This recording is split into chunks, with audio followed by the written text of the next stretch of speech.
את היום השני של הסיור שלנו בטורינו אנחנו פותחים במוזיאון המכוניות. בטורינו התפתחה תעשיית הרכב האיטלקית, כשהרכב הראשון שהוצר כאן הוא פיאט, בהמשך גם לנצ'יה, וכאן אנחנו נוכל לראות מיצגים של תעשיית הרכב האיטלקית וגם מבט אל העתיד. למעשה, למי שלא יודע, השם פיאט הוא ראשי תיבות של פאבריקה איטליאנו אוטומובילה טורינו, שזה מפעל למכוניות איטלקי בטורינו. אז בואו נכיר קצת יותר את העולם של פיאט ושל תעשיית הרכב האיטלקית. אנדיאמו.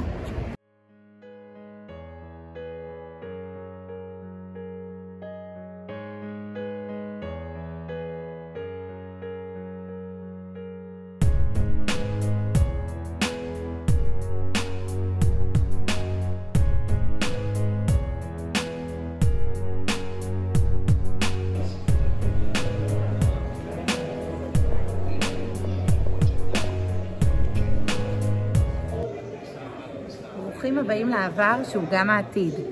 תעשיית הרכב מתחילה להיוולד והיא מתחילה ממש כאן בטורינו.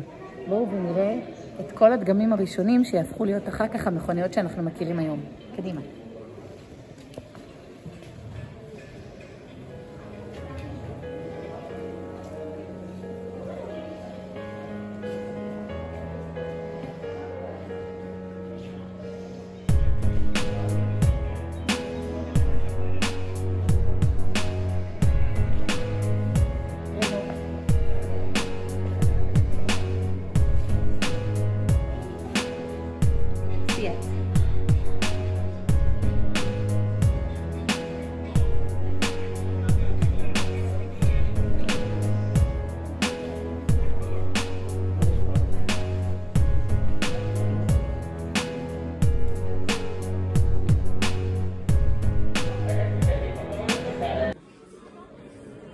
ברוכים הבאים למאה ה-20.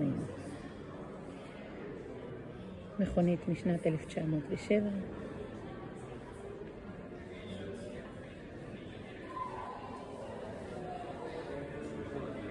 ומשנת 1909.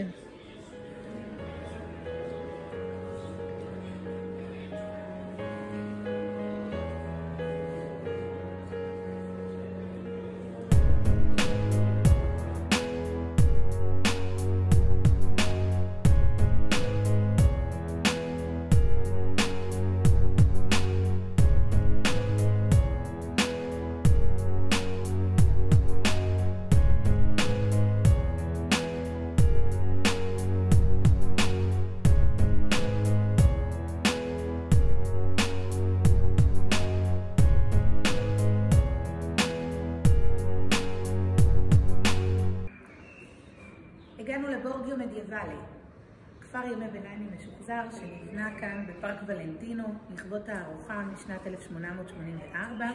הכפר הוא חינמי, הוא מקסים ביופיו, לא גרים פה אנשים כמובן, יש כאן גם בית קפה. הפארק עצמו, פארק ולנטינו, הוא פארק מקסים, ריאה ירוקה בלב טורינו, ונמצא על גדות נהר פה, הנהר הארוך ביותר שזורם באיטליה. בפארק עצמו אפשר למצוא גם את מזרקת 12 החודשים ו4 העונות, ניתן למצוא את ארמון קסטלו ולנטינו, ממש מומלץ.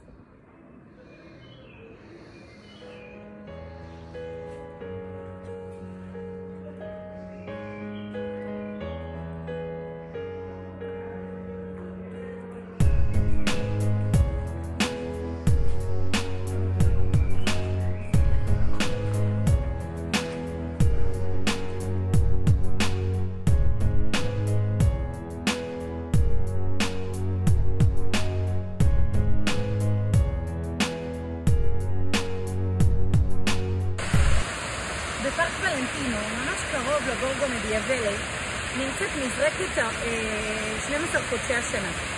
במזרקה יש ייצוג ל4 עונות השנה בדמות הפסלים הגדולים, ול-12 חודשי השנה בדמות הפסלים הקטנים. אנחנו הולכים עכשיו לחפש את חודש אפריל, שבו אני נולדתי, ואת חודש יוני, שבו אלדד נולד.